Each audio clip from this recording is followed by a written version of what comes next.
So, out flying models at lunchtime, and one of them is randomly, inexplicably disarmed in midair. So what that means is, I need to go find the bloody thing. So, just to make it fun, it decided not only to land on the far side of the field, it decided to land on the far side of a little stream. So, we need to find a way across the stream. So, let's go for a walk. Now, I've had to do this before. Last time I ended up kind of shimmying across a random pipe that goes over the little stream. But what I did this time was I flew one of my other models, first off to find out where the other one was, but also to have a very quick recce to see could I find where to actually make a crossing of the river. Now, I think over here there is a little bridge thing that the farmer's got in, so let's go see if we can use that. I've got a funny feeling I might have some intimate exposure, shall we say, to some barbed wire. Let's see how this goes.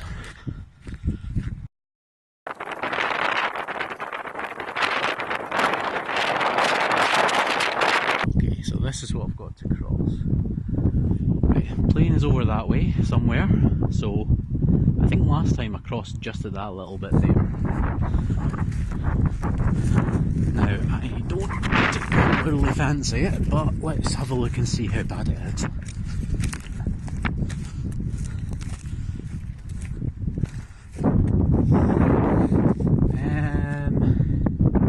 Yeah, let's see what's at the other side, see if I can get over that bridge without letting sheep out.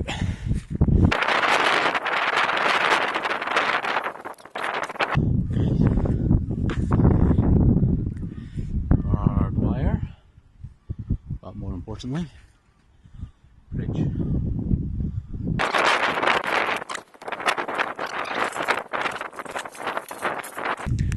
So, shut up.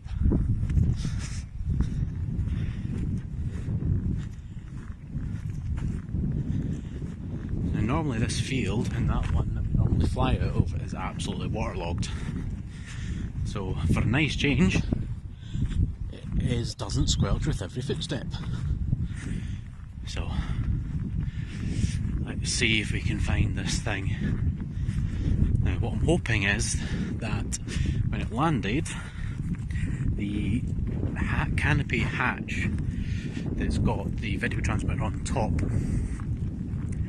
is obviously connected to the rest of the aircraft by some wires, and I really hope that that hasn't resolved in wires getting ripped out the flight controller. So obviously not only is that a pain in the backside to have to fix, but it's a new flight controller. So I think I spot what I'm looking for over there. So let's go and see what we can find.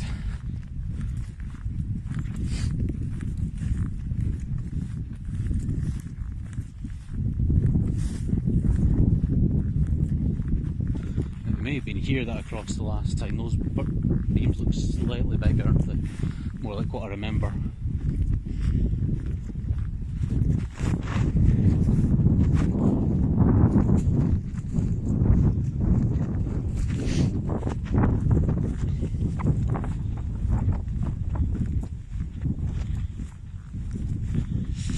Well, this looks like over here. Let's see how many bits we're going to have left.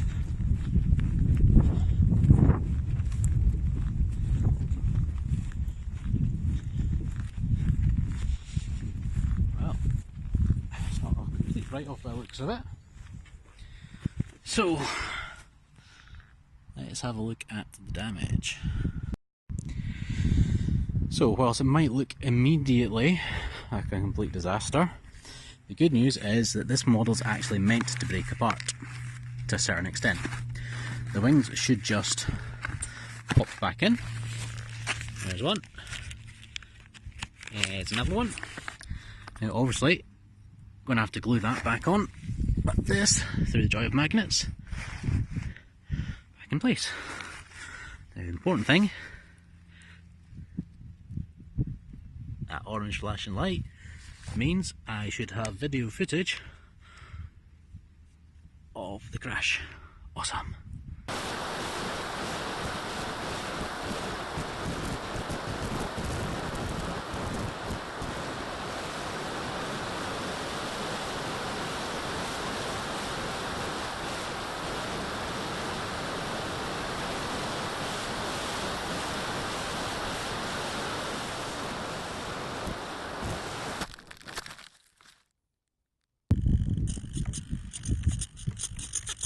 Okay, one server's spawning, the other one's not. Let's see. So I think that basically means I ain't flying this back. So yeah, video transmitter popped off. It's fine.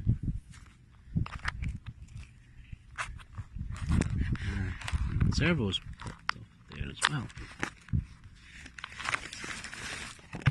Yeah, cable's taking, so the pins down there, taking a bit of a hit as well, slightly bent, but hopefully no damaged solder traces.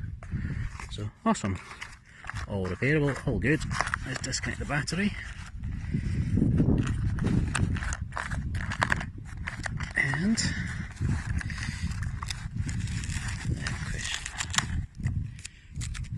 it in its pocket. So once it's connected, turn off that.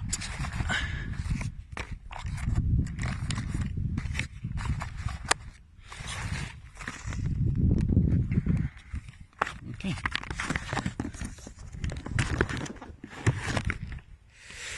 Now we get to walk all the way back up there. Awesome. So, what I need to work out is why the hell did the thing flake out? Biggest difficulty I've got is that there is no black box logging on this flight controller. That was the blue board you saw inside. So, I've got some previous experience of this field where things randomly go wrong if you're flying over this way. Particularly with the less than official equipment when it comes to the radio receiver, shall we say.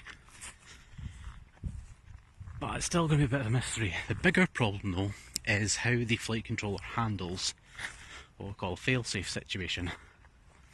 So the idea is a fail-safe means that if there's any failure, it should handle it in a safe manner. Now what tends to happen is that these radio receivers, what they will do is if they go into a scenario, position where they've lost the radio signal, the receiver itself will what's called fail-safe. What that means is that rather than continue to say, let's shove all the power out into the motor and have that go at full pelt, let's act safe and turn the motor off. Which is all fine and well, and that is generally a kind of an absolute kind of minimum fail-safe that you want to happen. However, the problem is that when you've got a flight controller involved, a flight controller is essentially a miniature autopilot, and it's got abilities to do some decision making to say, well, if I am being told the receiver has lost signal, if it's got a GPS, which this thing does have, it can act differently and say, well, I've lost my radio signal. If it doesn't receive the radio signal back within a certain amount of time, usually a couple of seconds, it can go into an alternative fail-safe mode where it says, well, rather than just plummet to the ground, I can use the GPS information and fly back to home, sort of return to home mode, which would have been my preferred option for this one. Now, for whatever reason, this one, when it went into the failsafe, it, rather than going into a return to home mode, it just went straight into a let's just play it safe and completely disarm the model, pile into the ground. So, what I need to do is get back over this fence. Now the question is there an easy way that doesn't involve me rubbing my crotch over barbed wire? Doesn't look like it. So, ooh, ladybird.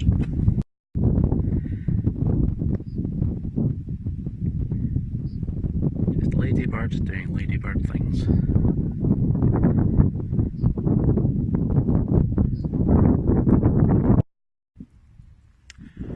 Well, made it over that fence. Genitalia is still intact.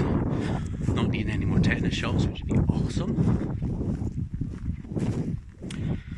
So,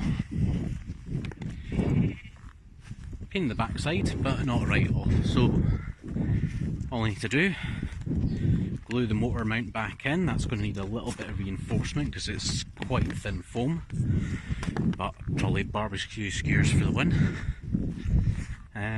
The model itself also, I need to do something about the front camera because it is pointing through just a little pigeonhole there, which really doesn't give a... What ends up doing is the camera through the FPV goggles ends up with mostly a white border around it and just a little porthole to look through, which is not ideal. So I need to make a little bit more space. It's also tail heavy as well, so I need to have a look at moving probably some equipment forward, because there isn't really enough space to move the battery forward or put a larger battery in. But can easily get 10-15 minutes out of this anyway, so you don't really want to add more weight unless you absolutely have to, because there's a certain trade-off that you have to make between the aircraft flying like a pig and longevity of flight. So, get the tail cleaned up, I'll have a look at that camera, and then what I need to do is have a look at the setup of the failsafe on the flight controller. So what I need to do is have a look at the options and look at the behaviour of the receiver so that I can get the flight control to act the way I want it to, rather than just saying, well, here's a default option, let's go with it. So what I need to work out is how this receiver acts and behaves when it goes into failsafe, and then look at what the options are with flight controller. So, a little bit of fiddling, a little bit of glue, hint of tape, and then we can try again.